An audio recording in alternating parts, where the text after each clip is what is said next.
Welcome to Coach's Corner, everybody. I'm your host, Paul Tripoli, along with a good friend of mine, Bill Pendock below, who's on our Wednesday night show, Four Wheel Drive. We talk about Syracuse guys and everything. We got a special guest here, Will Hicks, Coach Will Hicks, strength coach for many, many years. Was the assistant AD for athletic performance and now assistant to the head coach, Fran Brown. Coach Hicks, man, thanks for taking the time out of your busy day to be with us. No, it's my pleasure. When a legend like Bill Pendock calls and asks you to do something, you usually do it pretty quick. Boy. That's a good start, Coach. But, you know, I believe the apple doesn't fall far from the tree. You were born in Raleigh, North Carolina. I'd like for you to tell our audience a little bit about your mom and dad and any siblings growing up. Well, I really don't have much of that to tell. My mom left when I was young, took my sister with her, and my dad was probably the finest gentleman I've ever known in my life. He died when I was young. He was older. He was 59 when I was born. And wow. My father was born in 1901. He had been in World War I and World War II. He was just a tough old geezer. Wow. And my high school coach kind of did a lot for looking after me. We had very close neighbors. The Burnett family. Miss Burnett was like a mother to me, and her two sons were like my brothers. Yeah. But I knew at an early age, because of what coaches had done for me, that somehow I would end up having to be a coach, because that's Wow. that's what shaped everything I ever did in my life. Wow. Yeah, Billy. That's awesome. I've known Coach Hicks for a few years now, and I just like to learn and listen to what he's got a lot of experience, and I think I just want to listen to most of it. Coach, you went to Wake Academy High School. Did you play multiple sports there, or just football? No, football, wrestled a little bit, and baseball. I actually thought I was going to be a better baseball player. I hit left-handed and throw right-handed, was a catcher, so everybody said I had a chance to be drafted, until all of a sudden they started finding out that I could hit a fastball, and I never saw another one. I couldn't hit a curve, so I had to stick with football. And then you went to NC State. Did you play ball at NC State? Yeah, I tried to play ball at NC State. I might be the only guy in the history of college football that basically they put me on scholarship to quit playing and work in the weight room. I was a whole lot better weightlifter than I was player. Oh my gosh! So you got your break there in coaching, is that right? At NC State in 1987, did they hire you on? Actually, I started there as part-time in '83. John Stuckey, the famous Coach Stuckey's passed away. He was one of the most famous strength coaches ever. The Strength and Conditioning Association has a post-grad scholarship named after Coach Stuckey. He was the D-line coach there and the strength coach. They didn't really always have strength coaches back in those days. And he basically said, hey, I need you to come in and help our guys with the bench press. At the time, when I couldn't play football, I quit school and was, bouncing in bars, and I competed in powerlifting. Like I say, I was a really, really good lifter, but I was a very average athlete. And so I came back, started helping Coach Stuckey. Then Tom Reed came in as the head coach. He hired me part-time. And then Dick Sheridan came in '86 from Furman. And Coach Sheridan actually hired me as a full-time strength coach. And it was kind of a weird situation. I didn't even have my degree yet. So when he hired me, there was a stipulation that I had to finish school because I'd been out of school for years. So I took a couple classes a semester for the next year and a half to finish up the few hours I needed so they could technically make me a full-time employee. I heard about Coach Stuckey. I was lucky at Bama to have two Hall of Fame strength coaches, Al Miller and Kent Johnston. I know both of them. You do know both of them. I thought you very well might know both of them. Coach, if it wasn't for them, I'd have never stepped on the field at Alabama. Actually, I think the last time I was with Coach Johnston, he might have been with the Packers. Right. And then I talked to him shortly after I saw the deal about when his son was getting drafted, and he was there. I think I reached out to him, and we kind of talked some old stories. But we're from kind of the same era. You know, it's old school guys. You know, bench heavy, squat deep, clean fast, and run. And you know, they do so much stuff now. I don't even know what you call half of the shit that they do. But I know. Every year the circle keeps going back around. They change. They go to all this. They change. They go to all this, and then they come back to bench heavy, squat deep, clean fast, and run. I mean, they don't reinvent the wheel. Wow. Yeah, Well, Coach Stuckey. Those guys. Al Miller is on the Mount Rushmore of American strength and conditioning coaches. Right. Al Miller. So I was with actually Boyd Epley, who technically was the first strength coach ever. I was with Boyd Epley in early January in New Orleans at a clinic, and you know, Boyd was a track athlete at Nebraska, and was a javelin thrower, and started messing around with some of the injured football players, and they got stronger and faster. And that's when the Nebraska coach came to him and said, well, if you start working in the weight room with my guys, you know, I'll give you this, this, and this. But if any of them get slower or muscle bound, I'll fire you immediately. And Boyd Epley said, well, you can't fire me. I don't work here. You know. Yeah, you're right, Coach. Nebraska was one of the first college teams to really get into the strength. Boyd Epley was really the first. He introduced Olympic lifting to sports or to football. You know, the Olympic lifts, clean and jerk and push press, power clean, to build explosiveness, which had been used, you know, in track for years. Throwers did it. Right. And then the first ACC strength coach was Frank Costello at Maryland, who was actually the jump coach at Maryland. He wrote the book on plyometrics, Bound into Success. So he started working with Maryland because he had so much success with track athletes as far as explosiveness and speed. I mean, you know, back then shot putters could weigh 290, 300 pounds and could run 4.6s. And football players that weighed 300 pounds were running 5.2s. Right. So he brought the first explosiveness in as far as, you know, triple extension, ankles, knees, hips, moving to weight fast, not just being strong. And then, you know, now it's kind of adapted to where strength coaches are the world's biggest thieves. Whatever works for somebody else, we kind of group it all together and claim it's ours. But position coaches do the same thing, Coach. Yeah, that's it. Yeah. I mean, nobody reinvented this stuff. It's just how you put it together. I know I speak at tons of clinics. I don't know why they asked me to speak at clinics. I don't know a whole lot, but I guess I'm fairly entertaining. But I speak at a lot of clinics, and I tell people it's not necessarily what you do. You know, it's if the kids trust you and believe in you, they're going to work harder than other kids. Right. I think I can go out in the parking lot and turn over trash cans and make my kids better than somebody else can, just because they'll believe in it more. Right. The more harder you work, it's right. It doesn't matter. It has changed though. A lot of it has changed over the years. Coach, you should have seen Pendock when he was a freshman in high school. Gosh, he looked like the Michelin Man, for crying out loud. And then Oscar Jensen, a power lifter, and George O'Leary transformed his body. Okay, Billy, you know how you transformed your body. Yeah, it was, you know, back then, and I wanted to ask Coach Hicks about, you know, back then, you know, and I remember, and I used to get up there to Syracuse once in a while back in the Pasqualoni era. And I used to work out in the weight room a little bit, just jump in once in a while. But, you know, I remembered all the workouts being on the wall, yourself, Coach Luther, you know, you guys in the weight room. And my biggest thought and question is to you, Coach. You've been around this stuff for 25, 30, 40 years, even longer. You know, we all have. And back when we played, and I played back, you know, 80s, early 80s, late 70s, it was all about a power game. You know, the game was different. The game has changed so much. How have you has it progressed in the weight room, or has it been full circle back to what's going on now? It progressed in the weight room. It's still back full circle into actually how you actually lift.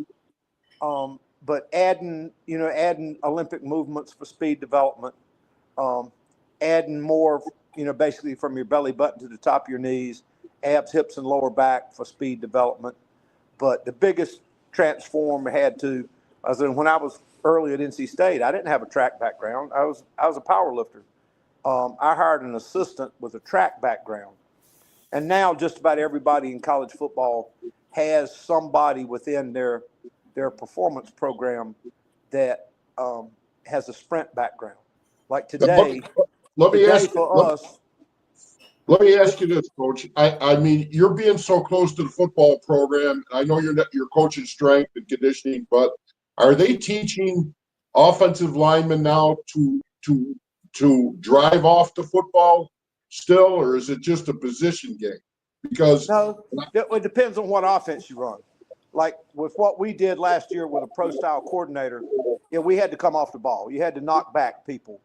But there's some teams that have, that run the RPO that have the athletic quarterbacks that, all they want to do is get a body across and let the quarterback pick what he wants. Right. But, we were still a pro style offense last year. You have to have knockback ability. At the end of the day, you can call it anything you want. It still comes down to whoever blocks the best and tackles the best wins the game. Coach, have you seen Alabama's facilities? Do they have any advantages with this sports science facility they have there in Tuscaloosa? Well, a few years ago, the facilities, the arms race really is what defined the teams that were having success in college football. And not just the performance centers, but where the kids eat, the nutrition centers, the type of locker room, the type of meeting rooms, the type of ability to watch all different types of film.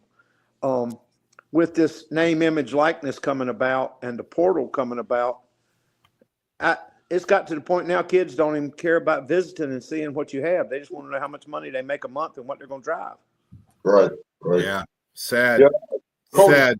It's changed completely. I mean, that's when Coach Saban said he was stepping out. He said, you don't coach anymore. You just have to, you have to select the right ones and spend the money on them. Ohio State last year's NLI budget was $23 million. Yeah. Now, along the same line, you've been around the program for all these years. You've seen different changes. You've seen different coaches come through. What's the difference in the athletes and the kids now? How about the toughness level? How about an athletic level? Athletically, they're better because they started training at an earlier age. And a lot of kids specialize now, which I don't think is right. I think the best athletes play multiple sports. Yes. Bill Belichick said, he could care less about the combine as underwear Olympics. He wants to see a kid that played basketball. You can tell if a kid's got hustle and feet watching them play basketball. You want linemen that had wrestled because they know how to use leverage and toughness. Kids are more athletic now, but now we have to coach effort and toughness, which you used to not have to coach effort and toughness. You had to coach technique and ability. Right. Now they have technique. Now they have technique and ability, but effort and toughness is something that it's not what we expected and what we're used to. You have to coach that now. Wow. I'm glad you said that, Coach. That's a great perspective. You're exactly right. I coached for 20 years, but I quit coaching about 5 years ago and got back into it last year. And I was flabbergasted at the lack of effort, man. They wouldn't even finish a drill full speed, man. Oh, no, you have to coach. I mean, right now, and Coach Fran is old. Even though he's a young guy, he's very old school in his beliefs.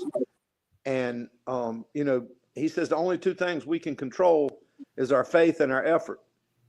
And so everything we do, he calls it +2.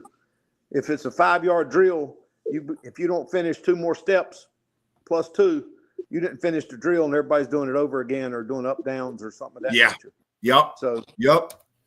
So even now for setting up drills, even if you're doing bags or agiles or anything, you got a starting cone and a finishing cone. You don't just come over the bag. You come over the bag and burst through the cone. So now you have to coach things that you didn't have to coach 20 years ago. Right. Yeah. 100%. That used to be second nature. That's what we were taught in high school, junior high. You didn't have to coach Bill Pendock to go hard. Nope. You might have to teach Bill Pendock where to line up, and you wanted the outside eye. You wanted him to step with this foot. Right. You didn't have to teach him to go hard. You'd have to teach me how to get to class. That was the only thing. You didn't go to class. Hell, I went to every class I could. I wasn't smart enough to miss a class, but you didn't even have to go to class, for crying out loud. All right, yeah, that's an interesting perspective. Let's get into that a little bit about high schools. I still believe that it's gotten better, but high school coaches are great at what they do. They're professional teachers, and they're really good at coaching, the X's and O's. But let's face it, they don't know diddly about strength and conditioning. And I got my CS years and years ago, back when I started coaching high school. And I started a weight program and a training program, actually, when I got it. But these high school coaches, what is it, Coach? Is it the ego? They've been doing it. They give me excuses like they've been doing it forever like this for years. It's working. But high school coaches, they're not CS certified. You know how hard that test is. Hell, I think it was harder than any business course I took at Alabama. I know I'm on a couple committees for the NSCA, and it really comes down to, you look at what the schools in Texas are doing. They have certified strength coaches running the weight program. Yes. Some of the schools in Florida have certified weight coaches running the weight program. Ohio. And then you look California, then you look where the number of Division I recruits are coming from. They're usually coming from areas where they have tremendous off-season programs with certified strength coaches, great weight rooms, great facilities, things of that nature. Usually in every committee I've been on, when we're trying to push, the NSCA is trying to push that high schools have a certified strength and conditioning specialist. It usually comes down to finances. Right. They don't want to do it, or either they'll hire one for the district. Right. But that's changing. That's changing now because of liability issues. You can't have today of just the guy that happened to be the best lifter be the strength coach and just open the weight room and let kids lift, because everybody now seems like no matter who you talk to, they got a lawyer on retainer and they're looking for something. So now it's all liability issues. It's all performance based, and then teaching the younger athletes how to do it correctly is very hard work. Right. Sometimes I'd rather have an athlete come here that had never done anything, that did it wrong for 4 years, and you have to reteach them. Yeah, good point. And just because you go into a workout and you leave tired, that doesn't mean it was a good workout. That just meant you're tired. A good workout is teaching and developing and working the right muscle groups and doing it in the right way, the right technique.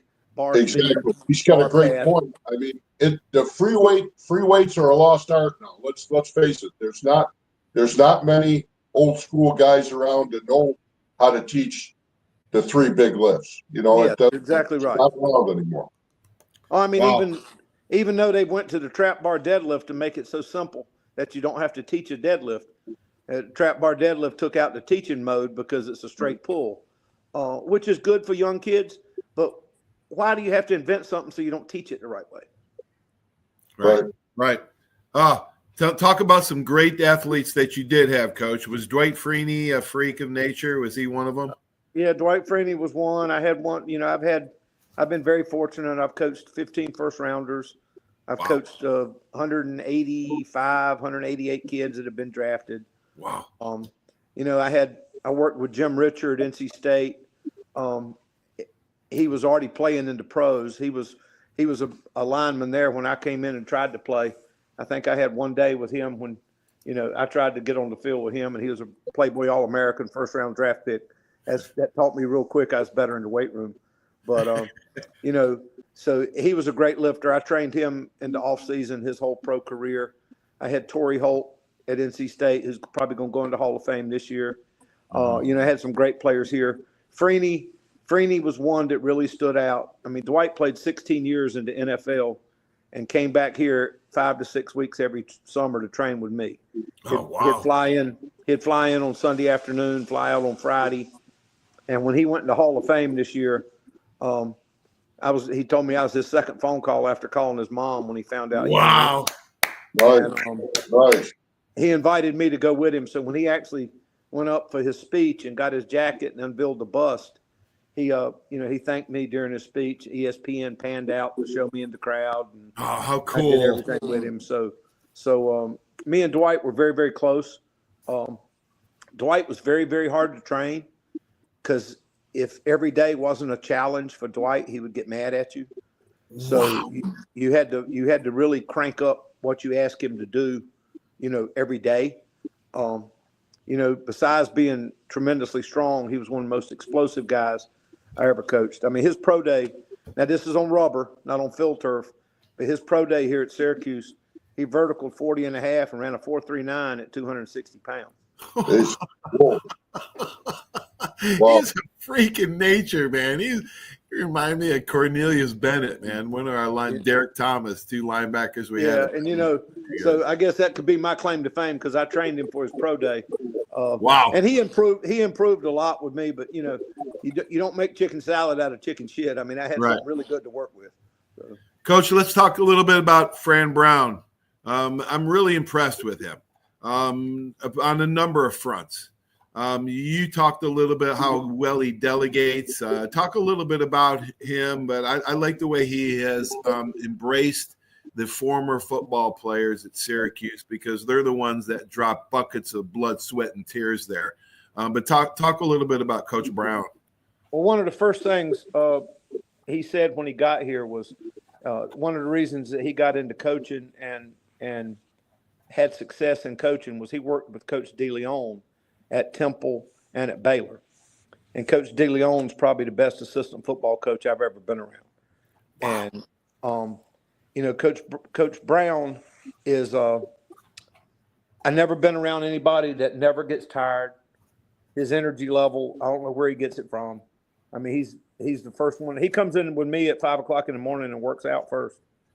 Wow. And he has me train him no different than training one of the players. The harder, the better. And he's very accessible. All of our players know that they can talk to him at any time. But he is very demanding. Our mantra or what we believe in with Coach is DART. DART's a big deal to us. It's detailed, accountable, relentless, and tough is what it stands for. And then once you achieve DART, then there's 3 questions that he's going to ask you. Are you committed? Do you care? And can we trust you? And once we get through that, then that kind of overrides everything else we need to do. Because if you follow those, it's really, you don't have a way to make mistakes. Yeah. He's very faith driven. Yes. We're a faith-based program. Good. He tells our players, he goes, it doesn't matter what you believe in. You have to believe in something bigger than yourself. We go to church as a team. We've been to a Jewish church. We've been to a Catholic church. We have some guys that go to a mosque. Wow. He's not going to push any one thing on anybody, but you need to realize that there's something bigger than you. And faith and hard work are the only things that we can guarantee that we can do. And if we do both of those, we're usually going to be very good. Wow. Wow. What a great philosophy. Go ahead, Billy. What a great philosophy. And, he learned from the best. So he's doing it right. Go ahead, Billy.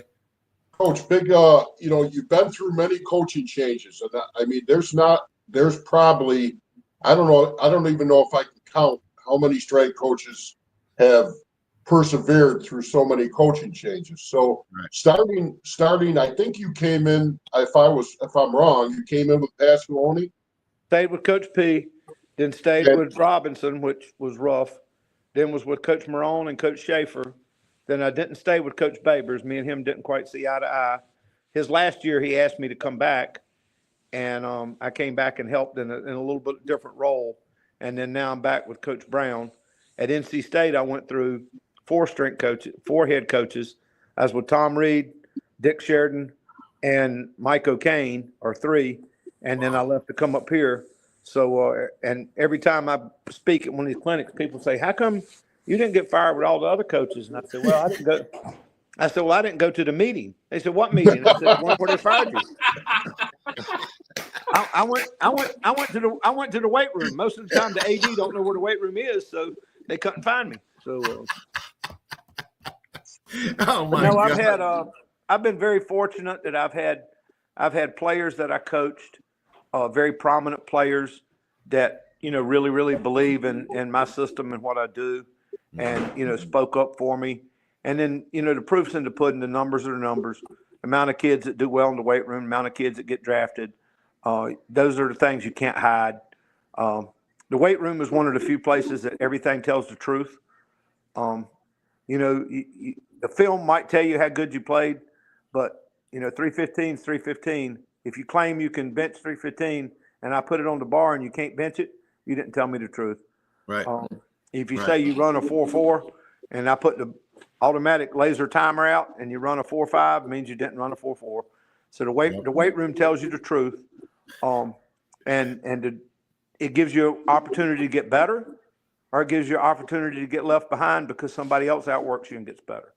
So the weight room, you can fudge a lot of other stuff, Right. but once you step in the weight room and you grab that bar, the truth's gonna come out one way or the other. Now, Coach, my strength coach was Mike Wojcik, and I saw Mike this summer at the Marcus Paul golf outing. And again, you work closely with Coach Luther, who's at Buffalo. Yeah. I hired Coach Luther at NC State when he was 22 years old. Oh wow! And when I came here, I wouldn't take the job unless I could bring Hal with me. So me and Hal were together. Me and Hal were together like 14, 15 years before he went to Buffalo. Holy cow! Coach, how did that transformation? What came? How did that go from him going from Syracuse to Buffalo, and what's his role right now at Buffalo? He's an assistant strength coach there. When Coach Marone took the job, actually we both had the opportunity to go. I had a son that had mental illness, and I'm sure you know November 11th of last year he took his life. And I didn't want to bring that up.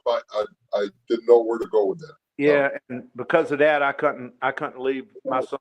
He had a son, and he wasn't going to leave him. So that's why, I had to turn down a lot of coaching jobs when Coach Babers came in. So Coach Marone wanted both of us to be a part of it. Hal went, the head strength coach there, Eric Schiano, and Hal played together in college. So Hal was a quarterback at Springfield College.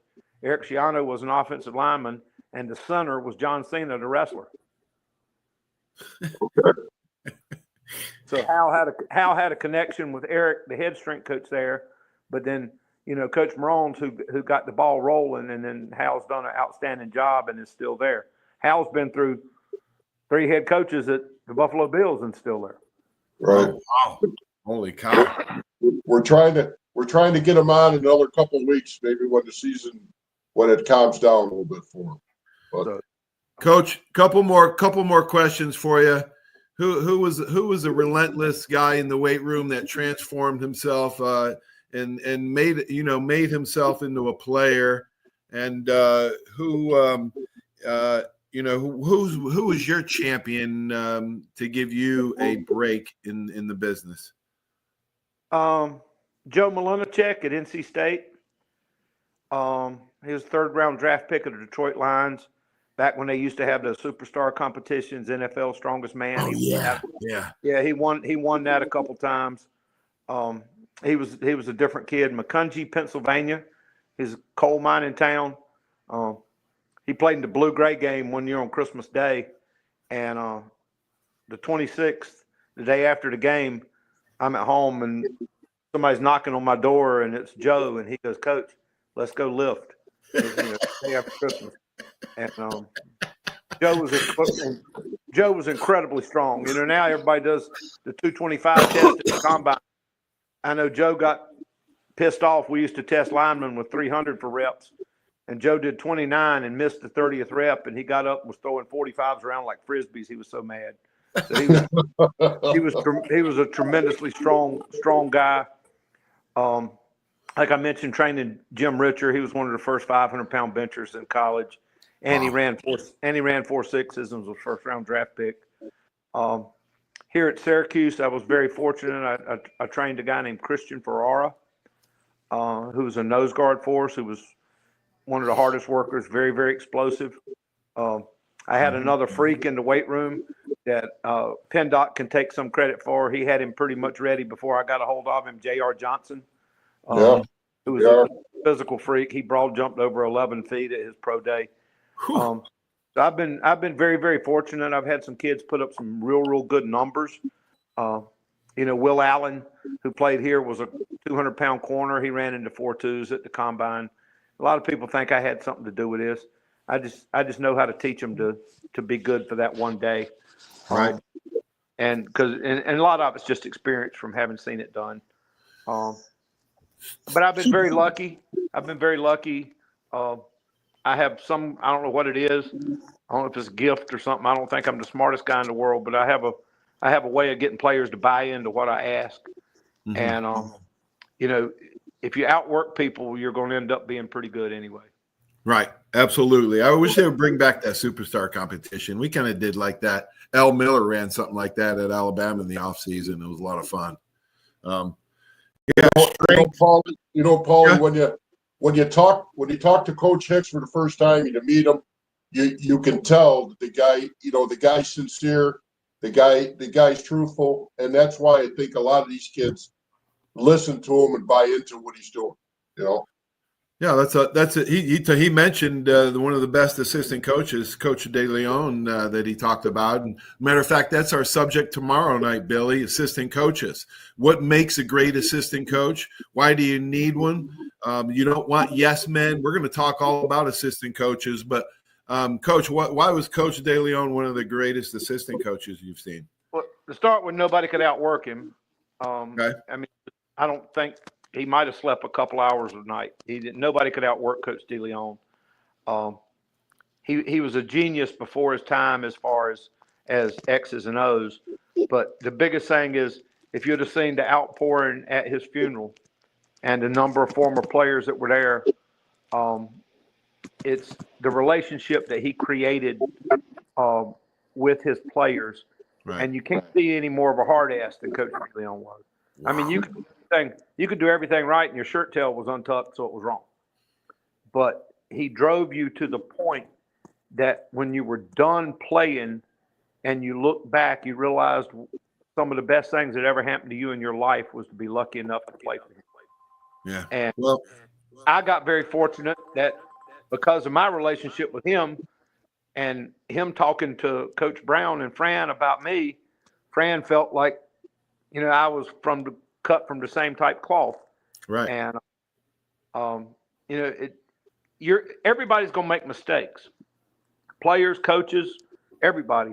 But if you make them full speed, it's not of a lack of effort. It's just you need to be taught a little bit better. I got one last question for Coach.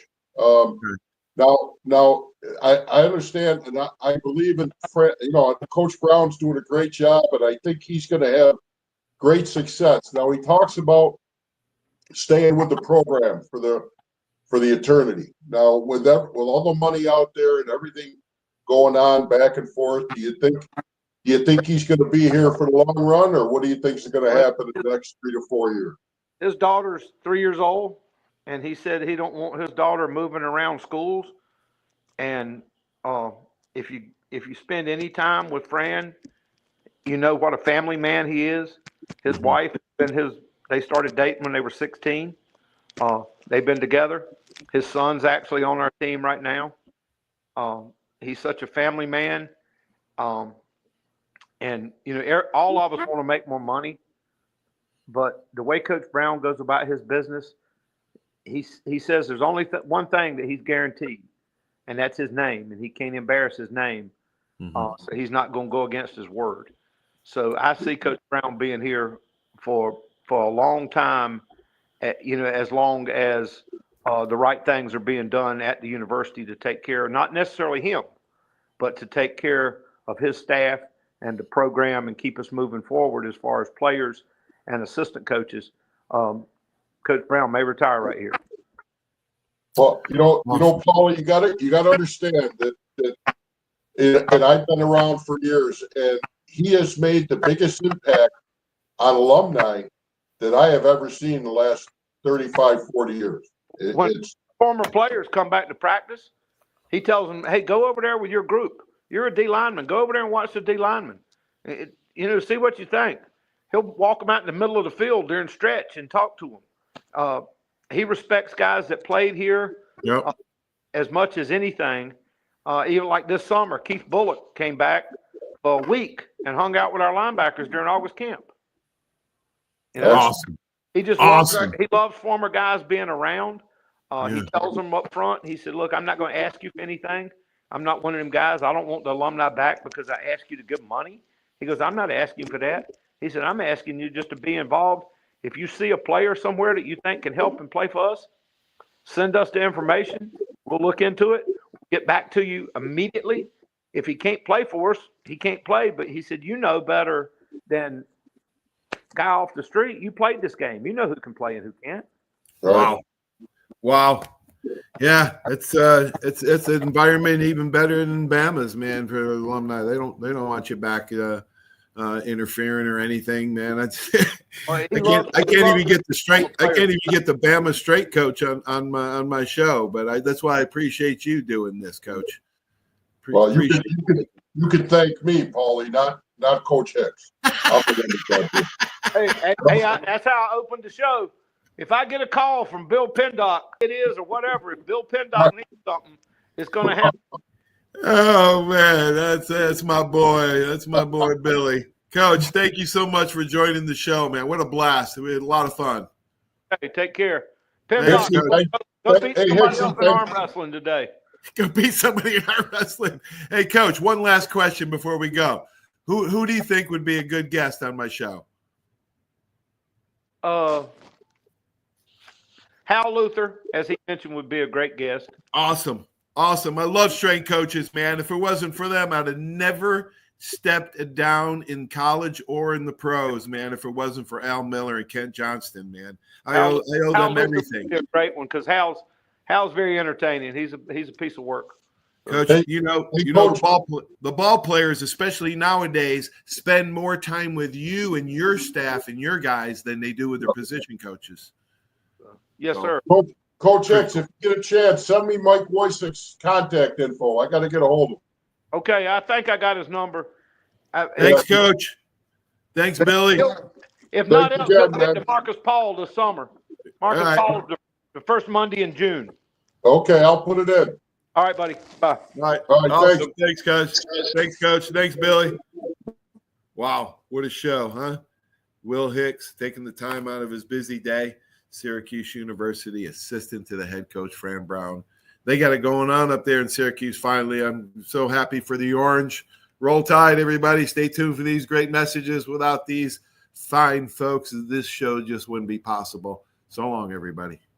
There's a reason why Hill Kelly in Pensacola is the #1 selling Chrysler Dodge Jeep Ram dealer between Jacksonville and New Orleans. While other dealers have taken advantage of a competitive market with higher prices, Hill Kelly has discounted prices to the lowest of the year. And Hill Kelly in Pensacola won't surprise you with excessive charges beyond the selling price. Come see why people from Milton, Pace, Foley, Bay Minette, Daphne, Gulf Shores, Mobile, and beyond are driving to Hill Kelly in Pensacola to buy their next new Chrysler, Dodge, Jeep, or Ram. At Hill Kelly, the bottom line price and your satisfaction are what really matter. So before you sign, check the bottom line and make the trip to Hill Kelly in Pensacola to see what true local ownership can do for you. At Hill Kelly Chrysler, Dodge, Jeep, Ram, Highway 29 in Car City, Pensacola. Or shop online 24/7 at hillkellydodge.com. When it comes to bottom line pricing, nobody beats a Hill Kelly deal. Nobody.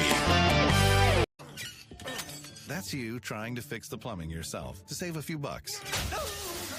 Doing things yourself doesn't always end well. The same goes for insurance. That's why Auto Owners works with local independent agents who tailor coverage to meet your needs and offer discounts for life, home, car, and business insurance. Because sometimes you need a professional to get the job done right. That's simple human sense. Are you riding around in a filthy vehicle? Dirty car no more. Visit Ronnie's Car Wash today to get it shining in no time. They have 3 convenient locations with another coming soon. The unlimited monthly wash packages start as low as $14.95 per month with free vacuums, multi-purpose spray and towels. Visit them in Gulf Breeze, Navarre, Fort Walton, and soon Crestview. Don't wait, wash today. Be sure to see Ronnie's Car Wash on Facebook to see the latest specials and discounts. You'll be riding and shining in no time. 25 years of service in high-tech today. It's Pensacola Glass Company at 433-8348. High-tech is a term often applied to advanced services and products in today's marketplace. And today, glass is much more than the simple painted brittle, see-through stuff we hit baseballs through when we were kids. Glass is now a product with unique flexibility in both performance and application. And Pensacola Glass Company is growing right along. That's Pensacola Glass Company at 433-8348.